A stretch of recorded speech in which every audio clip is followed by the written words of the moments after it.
Al final del libro cuarto dejábamos a Sócrates con un gran éxito, que era haber sido capaz de contestar a la pregunta que se había propuesto a él mismo en el libro 2, que era ¿qué es la justicia?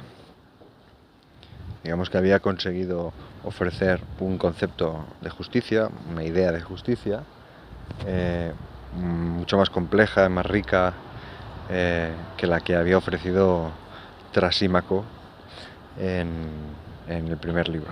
Por tanto, en parte, las expectativas de Glaucón y de Adimanto deberían estar ya más que satisfechas. En cualquier caso, para rematar la faena, de lo que se trata en el fondo, si recordáis, es de que Sócrates muestre por qué la justicia, así entendida, es más provechosa, puede ser más provechosa que la injusticia. Porque si no, el concepto de justicia que tiene Trasímaco ya le va bien, y ya le irá bien, o ya le va bien a la mayoría, y se hace así, digamos, muy comprensible que se apueste antes por la injusticia que por la justicia. Por tanto, no olvidemos que aunque estamos en el cuarto libro de la República, 40% de la obra, y parece que la cosa esté tocando a su fin, en el fondo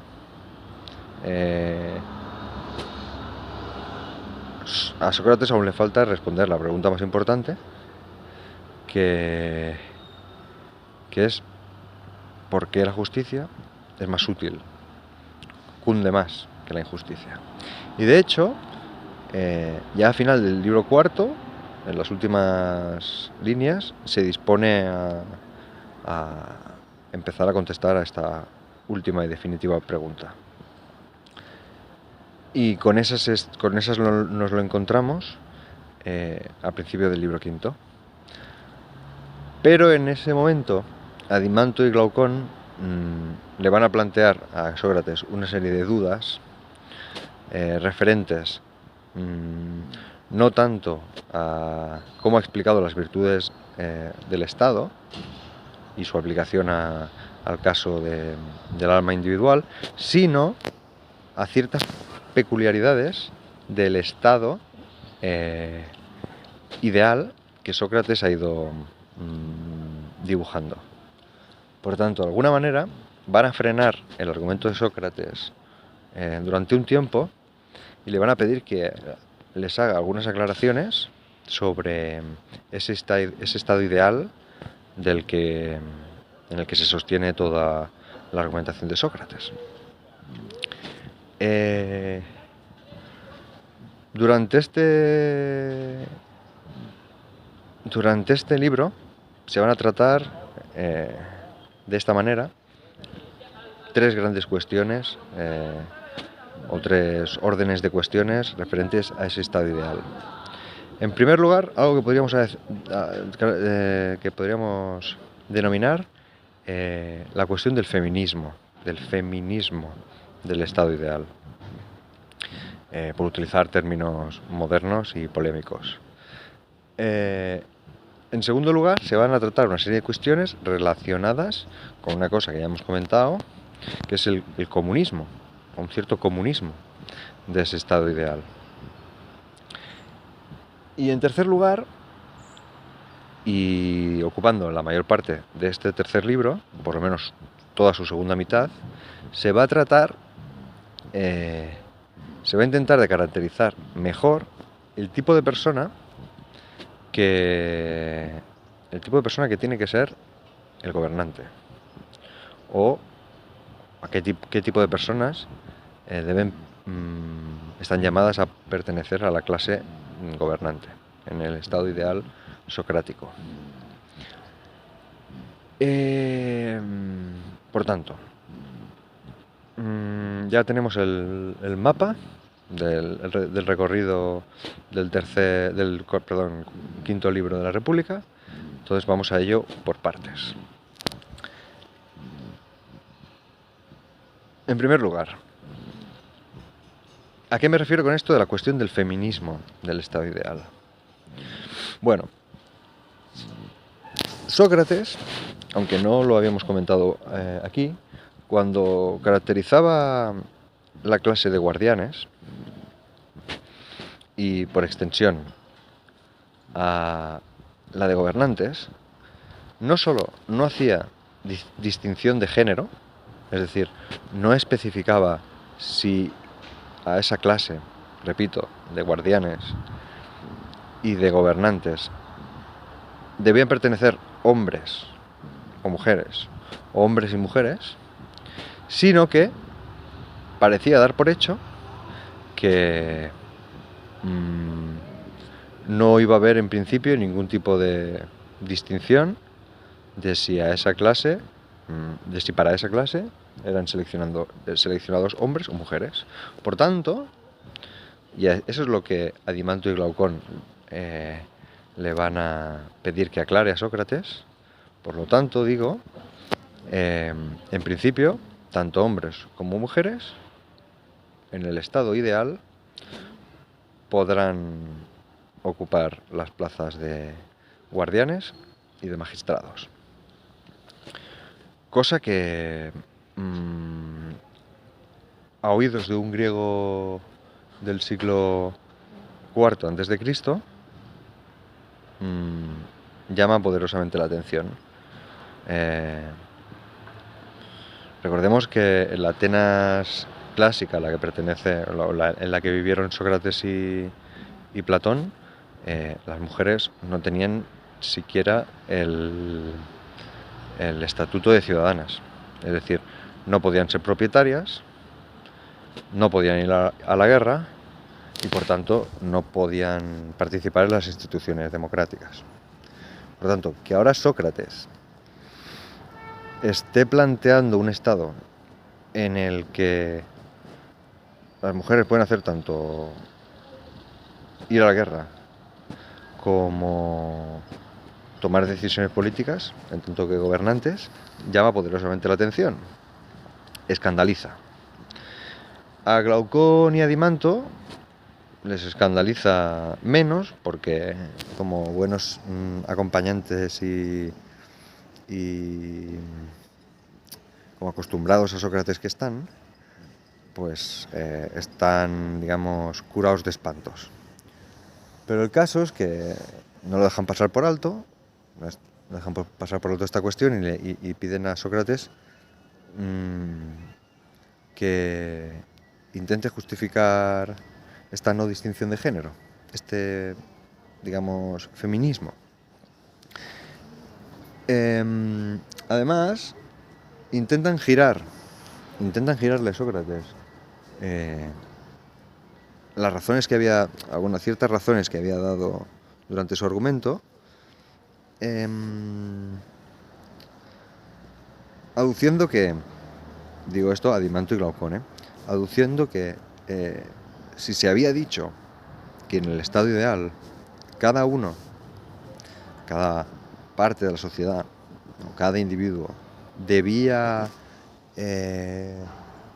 ocupar el lugar que le correspondía de acuerdo con su naturaleza, si esto era así, pues entonces, atendiendo al hecho que los hombres y las mujeres tenían diferente naturaleza, ¿cómo podía ser que se les reservaran papeles iguales en la sociedad? Por lo menos en tanto que guardianes y en tanto que gobernantes. E incluso se les diera una educación, la misma educación, a hombres y a mujeres. Cosa que Sócrates también había dicho anteriormente y ahora se cuida muy mucho de volver a subrayar. ¿Se entiende? Bueno, Sócrates lo que va a decir es que cuidado con esto de las naturalezas. Que según el argumento de Glaucón y de Adimanto, un calvo y un hombre con pelo también deberían recibir educaciones diferentes y tener cargos diferentes, funciones diferentes dentro del Estado, porque tienen naturalezas diferentes. Uno tiene naturaleza de calvo y otro tiene naturaleza de no calvo. Así que hay que ir con cuidado en esto de cómo se aplica lo de las naturalezas propias, las naturalezas de cada cual. Que aquí lo que se está considerando es la naturaleza propia en relación a los cargos o a las funciones del Estado. En cualquier caso, Adimanto y Glaucón, si quieren separar a hombres y a mujeres por funciones, atendiendo a su distinto género, lo que deberían demostrar es que la naturaleza de hombres y mujeres es diversa en relación a las virtudes necesarias para desempeñar los cargos del Estado, bien sea de guardianes o bien sea de gobernantes. Y que mientras no puedan decir eso, mientras no puedan decir en una palabra que los hombres o las mujeres valen más o menos para funciones de guardián o para funciones de gobernante, que su crítica no tiene lugar, no es pertinente. Incluso Sócrates lo que viene a decir es que a él le parece que para lo que interesa en el Estado, que es el amor a la república, el amor a la cosa pública y las funciones racionales de gobierno, por elegir dos características importantes, pero no únicas, le parece a él que tanto hombres como mujeres pueden desempeñar bien el papel. ¿Y qué es más? Y que si de lo que se trata es de maximizar la calidad del Estado, es decir, conseguir el mejor Estado posible, de lo que se tratará entonces es de seleccionar las mejores personas para cada puesto, dentro de la clase de guardianes y dentro de la clase de gobernantes. Y que si en un caso concreto, de manera fáctica, se da la casualidad de que en un estado concreto, quiere decir, resulta que hay más mujeres que hombres válidas para el mando, para las funciones de mando, pues que no tiene ningún sentido que se impongan cuotas para que haya tantos hombres o y para evitar que haya pues muchas mujeres en las magistraturas. Por tanto, Sócrates despacha de alguna manera, despacha de esta manera la cuestión del feminismo, la cuestión del feminismo que Adimanto y Glaucón le han hecho. En segundo lugar, decíamos que sí, que en el diálogo se da entre gente civilizada, en un espacio seguro, privado, pero esto que se está diciendo aquí, a un lector griego de los diálogos de Platón, a un lector contemporáneo a Platón, no podía sino casi despertarle la risa. Y Platón lo sabe. Platón está siendo en esta parte del diálogo muy polémico, y quizá pretendidamente polémico. Lo mismo sucede con el segundo orden de cuestiones.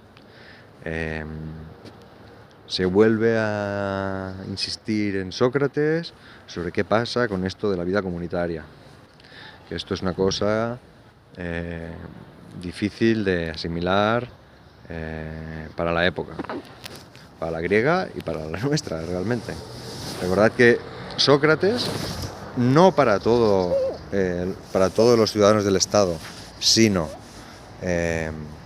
para la clase seleccionada como guardiana y por extensión o por inclusión para la clase de gobernantes, que recordemos que se eligen entre los guardianes, se impone una vida comunitaria en todos los ámbitos, comunitaria a nivel de propiedad, comunitaria a nivel de modo de vida, comunitaria incluso a nivel de familia. Lo que se va a intentar buscar es que la clase de guardianes forme una única familia. Tengan mujeres comunes y aquí, bueno, el inciso, sí que se ve que por muy feminista que se pueda leer este libro de la República, el punto de vista siempre va a ser el punto de vista de los hombres, que son los que tienen la conversación, siempre en los diálogos de Platón, y fijaros cómo no se habla de comunidad de hombres, se habla de comunidad de mujeres. Pero bueno, intentemos salvar lo que se pueda del argumento. Decíamos, en la clase de guardianes va a haber incluso comunidad de mujeres y comunidad de hijos. Bueno, se piden lógicamente nuevamente aclaraciones sobre esa cuestión a Sócrates. Sócrates va a defender la pertinencia de este comunismo, por decirlo de alguna manera, con uñas y dientes. Fijaros que el punto de Sócrates siempre va a ser el mismo. Se trata aquí de cultivar en los funcionarios públicos, ya sean guardianes, ya sean magistrados, el sentimiento de comunidad, el sentimiento de que su vida y sus acciones deben girar siempre en torno a la persecución de lo mejor para el bien público. Que en sus funciones se trata no de que velen por sus intereses privados, sino de que velen por el bien común de la República. Por tanto, es necesario cultivar en esta gente, en este funcionariado, una comunidad, dice Sócrates, de placeres y de dolores. De placeres y de dolores. Es necesario que esta clase funcionarial se alegre y sufra por las mismas cosas. ¿Y qué mejor hacerlo si se les prohíbe que tengan nada propio? Es decir, se les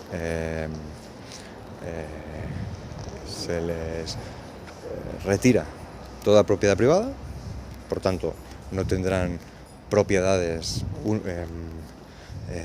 de cada cual por los cuales puedan sufrir o alegrarse de manera individual, sino que tendrán como única propiedad pues el Estado, la República, la ciudad, que todos ellos comparten. Y si a la República le va bien, todos ellos se sentirán alegres por ello. Y si a la República le va mal, todos ellos se apenarán por ello. Este mismo tipo de argumento lo utiliza Sócrates para defender la comunidad de mujeres y de hijos. O por decirlo de otras maneras, que todos los funcionarios formen una única familia, ¿no? Sócrates diseña un plan complicadísimo para más o menos hacer ver cómo sería posible pues que los matrimonios se dispusieran por el Estado de manera que se emparejara gente afín o gente con los mismos tipos de naturalezas, siempre pensando en términos de casi podríamos decir mejora de la raza, o por lo menos no degeneración del tipo de ciudadanos que hay en ese Estado. E incluso diseña también mecanismos complicados para hacer que la gente, digamos, los hijos de la clase funcionarial no supieran nunca quiénes son sus padres y quiénes son sus madres. de manera que todas las personas de una determinada generación, de una determinada edad, les llamarían papá, y mamá. Y a todos los miembros de su quinta les llamarían hermano. Fijaros cómo dibuja ahí Sócrates de manera un poco fantasiosa, de manera casi de ciencia ficción, pues un estado en la que por lo menos parte de él constituye una misma familia. Bueno, otra vez, por mucho que haya intentado justificar los motivos que tiene Sócrates para proponer algo así, que recordemos que son cultivar esa comunidad de placer y dolor, cultivar que la clase funcionarial considere como propias las mismas cosas, por tanto luchen y sufran por las mismas cosas, en este caso la república que todos ellos comparten. Por mucho que Sócrates se esfuerce en justificarlo, otra vez, a ojos de un lector de Platón, ya sea contemporáneo suyo o contemporáneo nuestro, o este otro orden de cuestiones, pues parece también ridículo y risible. Por tanto, fijaros que por un momento el libro quinto de la República se mueve entre la ciencia ficción y la comedia. Pero, como decíamos, nada en un diálogo platónico está libre de significación, así que tenemos que asumir que esto es así y intentar entender por qué el diálogo se mueve a un tono semejante. Bien, después de atender Sócrates a esta doble conjunto de cuestiones que se le han ido planteando, en el tramo final, la segunda parte más o menos del diálogo, Sócrates va a plantear una tercera cuestión que, como vemos, a nivel puramente estructural está en el corazón mismo de la República, justo a su mitad, final del libro quinto, y que además ha pasado a ser la propuesta más famosa de esta obra de Platón. Vamos a ir poco a poco moviéndonos hacia esa propuesta.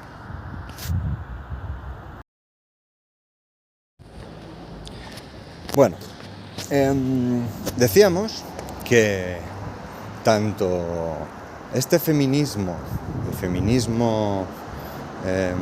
es decir, esta propuesta socrática de que se pueden elegir para las funciones del Estado tanto a hombres como a mujeres,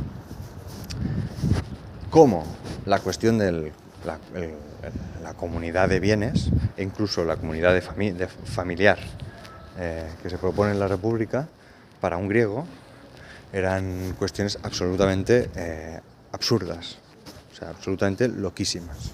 Por tanto, un lector de la República de la Grecia clásica se podía tomar esto como la obra de un comediante o como la obra de un loco. Pero aún hay una tercera manera de tomarse este girito que ha tomado la conversación. Y Sócrates lo va a insinuar en esta segunda parte del diálogo. Porque claro, ante el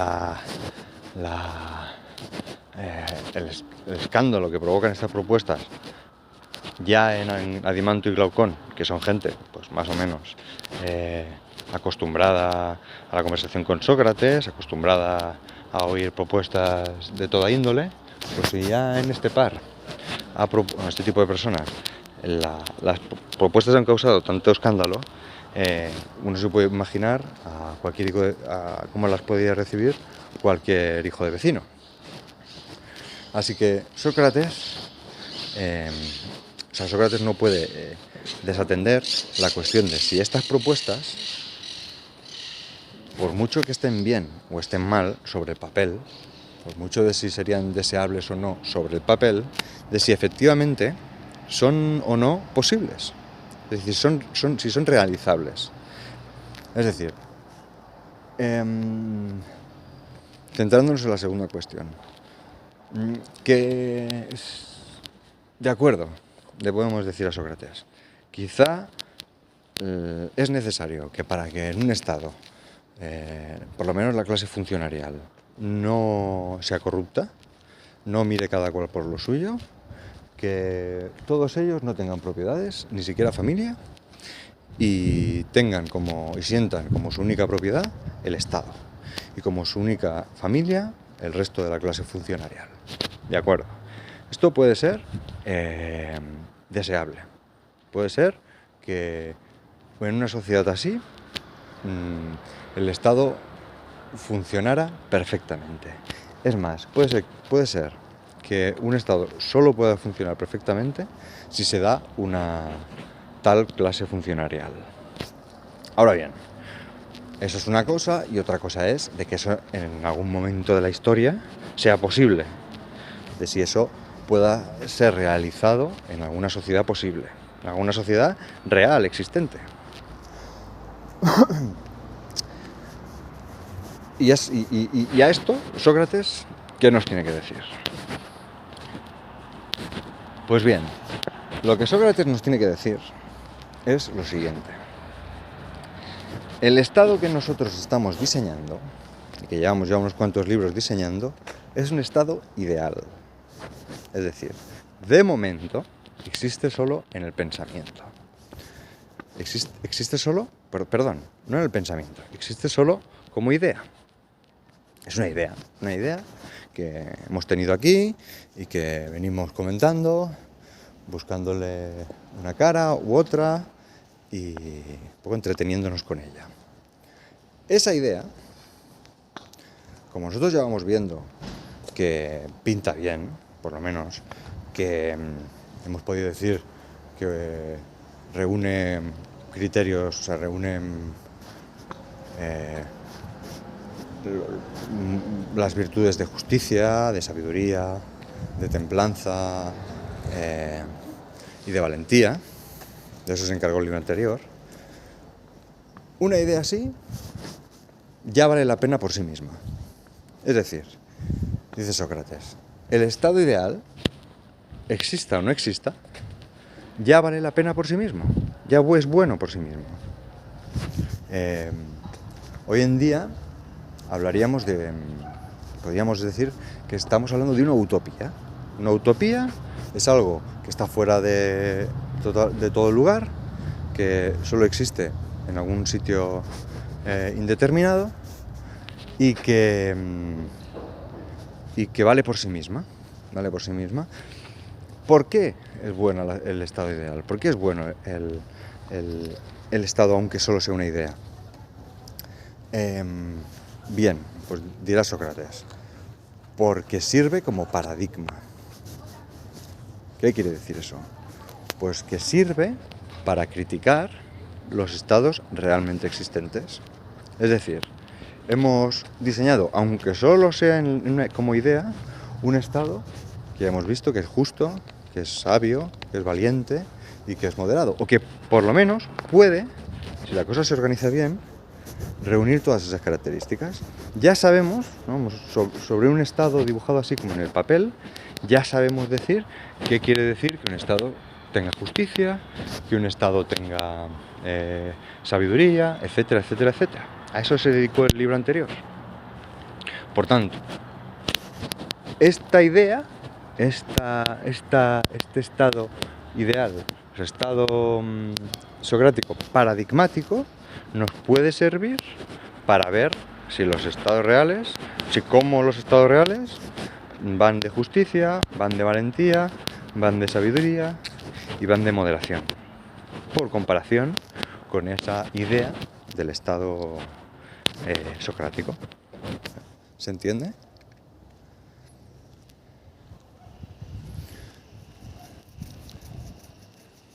Por tanto, dice Sócrates, podemos llevar esta idea al máximo, podemos forzar la idea, siempre y cuando nos parezca que todo lo que estamos diciendo es racional, tiene sentido y es bueno para el Estado. Incluso Sócrates se va a atrever a decir lo que para él es la absurdidad más grande que se puede decir sobre este Estado. Y es la siguiente. Es decir, después de haber dicho que el Estado ideal es algo así como feminista, en los términos que lo hemos explicado, y que eso haya despertado el escándalo entre sus contertulios y que presumiblemente vaya a desencadenar la risa entre el resto de atenienses, después de haber defendido que ese Estado debe tener algo así como un régimen comunista y de esperar en la audiencia una respuesta pues aún más escandalizada, Sócrates no se puede resistir a formular una tercera propuesta que digamos, por la deriva que lleva la conversación, es presumiblemente es una cosa aún mucho más escandalosa que las dos anteriores.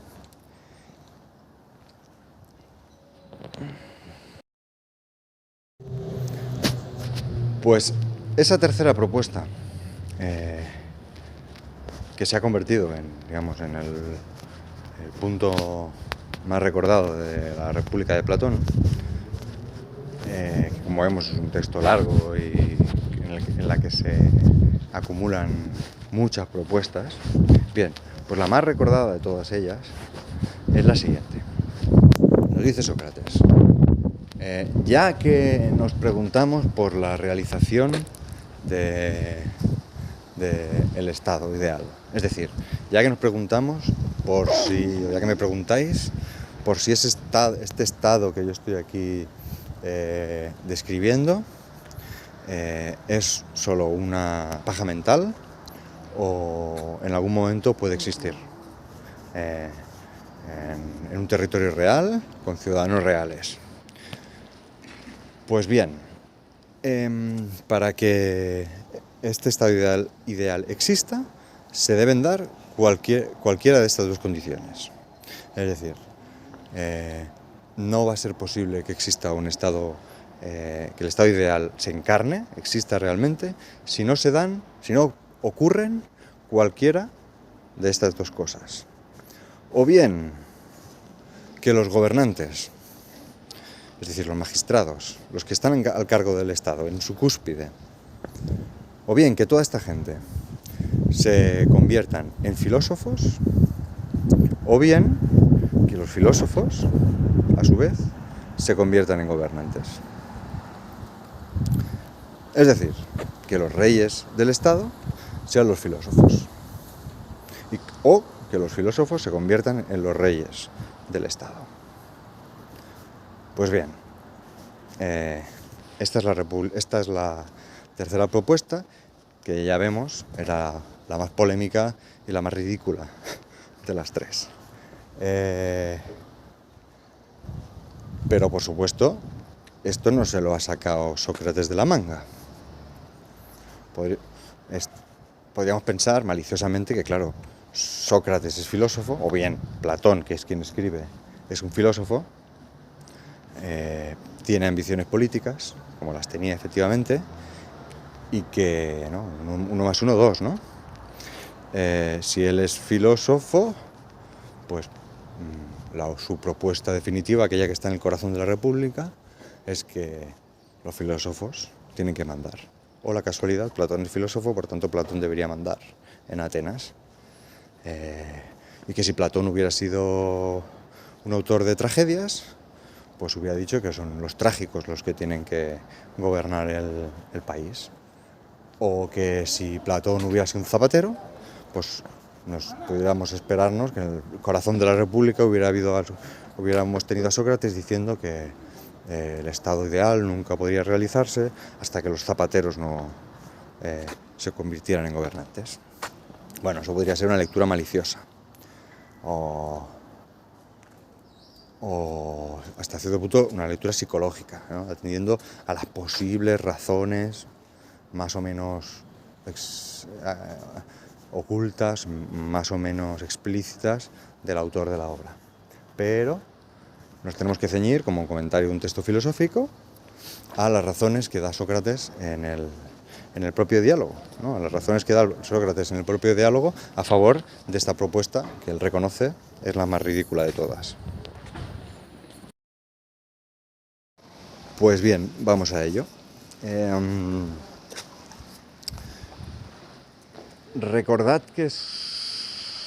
Recordemos cuál era en el estado ideal la función de los gobernantes. Bueno, más que recordarlo, es enumerarlo por primera vez, porque no sé si en esta serie de libros habíamos atendido o nos habíamos profundizado en esta cuestión. Tampoco es que la República lo haga mucho, pero en algún momento Sócrates sí que va más o menos a dar una lista de las funciones que tiene el gobernante, y entre ellas aparecen pues la selección de almas, es decir, seleccionar o disponer los medios de selección que pongan a cada ciudadano en la clase que le corresponde, por tanto que seleccionen entre la clase de trabajadores a los guerreros y a su vez entre la clase de guerreros a los gobernantes. Esa sería una de las funciones reservadas a los gobernantes y únicamente a los gobernantes. En segundo lugar, instituir los principios educativos, y con eso sí que habíamos estado un buen tiempo explicándolos, es decir, diseñar los principios que debían guiar la educación, hablando muy en general de los ciudadanos griegos. Eso pues ya vimos que tenía que ver con la selección de ciertos textos o de ciertos pasajes de la tradición de la literatura griega, la censura de otros, la recomendación de algunos tipos de bailes y de músicas, la prohibición de otros, etcétera, etcétera, etcétera. ¿Qué más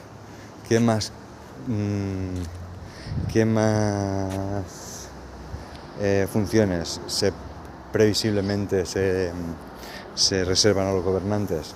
Bueno, pues la institución de leyes, ¿no? El diseño de las instituciones que deben hacer que la sociedad funcione normalmente, etcétera, etcétera, etcétera. Bueno, también había salido todo este tema de concertar matrimonios adecuados, la intendencia de la clase guerrera. Bueno, eso por lo que respecta a las funciones de la clase gobernante. En cuanto a la virtud propia de la clase gobernante, en el libro cuarto había sido muy clara al respecto. La virtud propia de la clase gobernante es la sabiduría. Es decir, la clase gobernante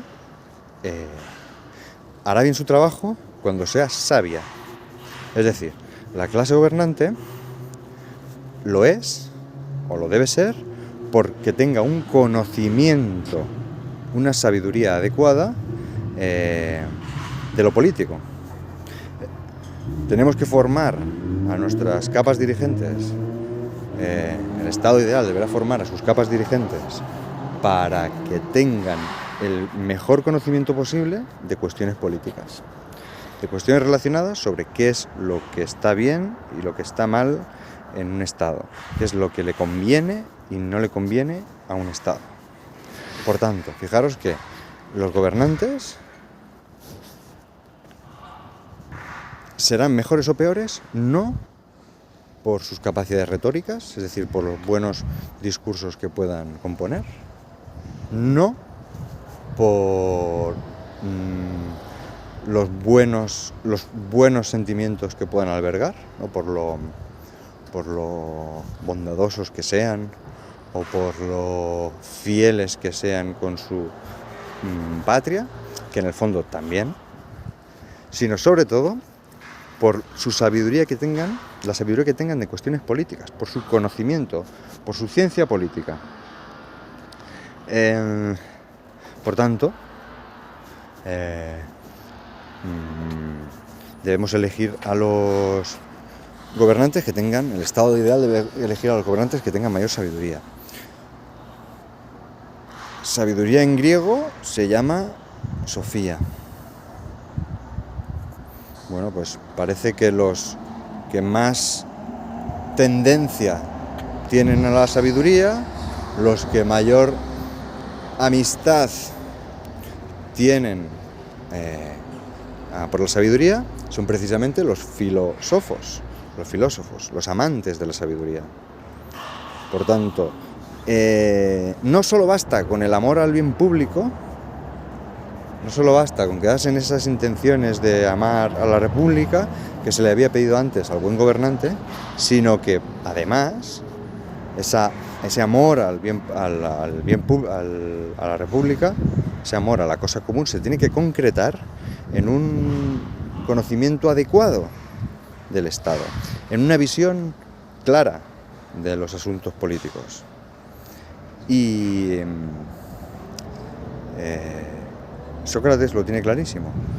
Serán los filósofos, los verdaderos filósofos, los que sean capaces de tener un conocimiento de esas características. Por tanto, solo cuando gente de esta clase, es decir, filósofos, estén en posiciones de gobierno, o lo que es lo mismo, solo cuando los gobernantes sean filósofos, el estado ideal que se ha descrito podrá existir de verdad.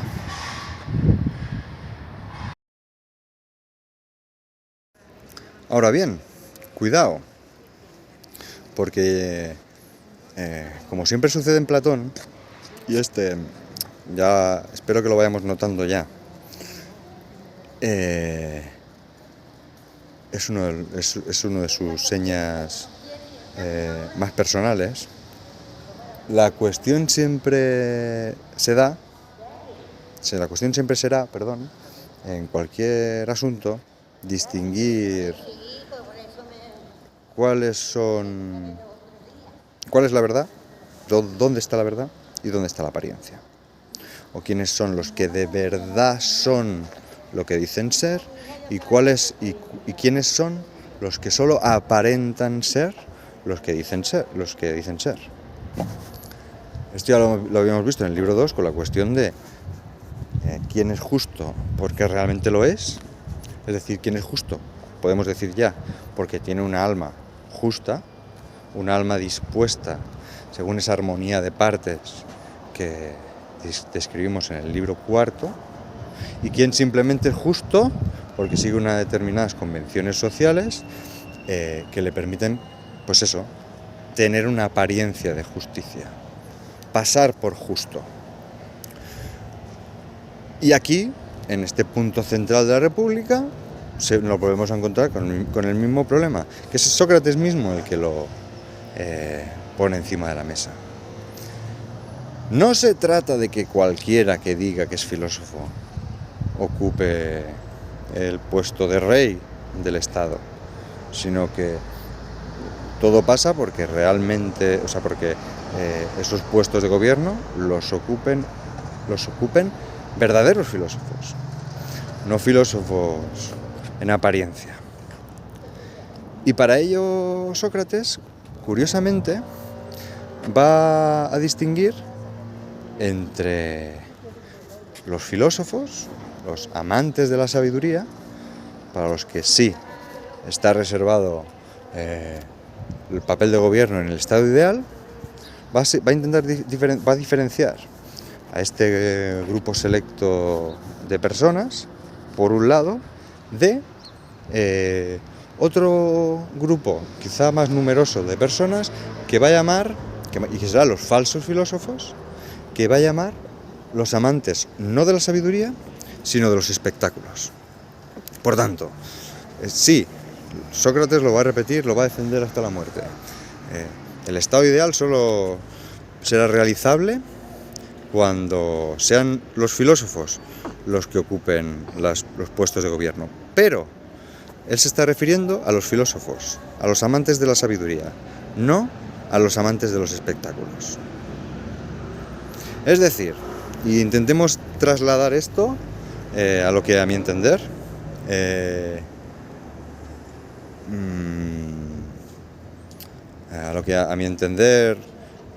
puede estar apuntando Platón. Y lo vamos a intentarlo trasladar a digamos, términos más modernos. No necesariamente es filósofo quien lee muchos libros. No necesariamente es filósofo quien habla y está al tanto de cuestiones relacionadas con la filosofía. No necesariamente es filósofo, por supuesto, quien da clases de filosofía. Y no necesariamente es filósofo, por supuesto, quien saca buenas notas en filosofía, en la asignatura de filosofía.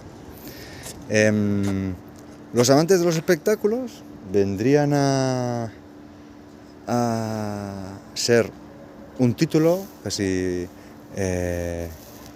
un cajón desastre para todas esas personas que se llenan la boca con la filosofía, que están interesados no tanto por la sabiduría en sí, sino por un cierto espectáculo de la sabiduría. Pues el decir cosas, el sentir, escuchar y decir cosas aparentemente profundas, aparentemente sabias, ya sea en el teatro, como espectadores de teatro, o en el cine, o en un libro, o en cualquier auditorio. Sócrates quiere que apartemos de la consideración a este tipo de personas. Este tipo de personas, pues, que sigan a lo suyo. Él está buscando, como reyes de su estado, a verdaderos filósofos, a gente de verdad interesada por la sabiduría. Pues seguiremos con el tema en el libro sexto, pero recordad, este es el centro, por lo menos el centro material, el centro geométrico, la mitad exacta de la República.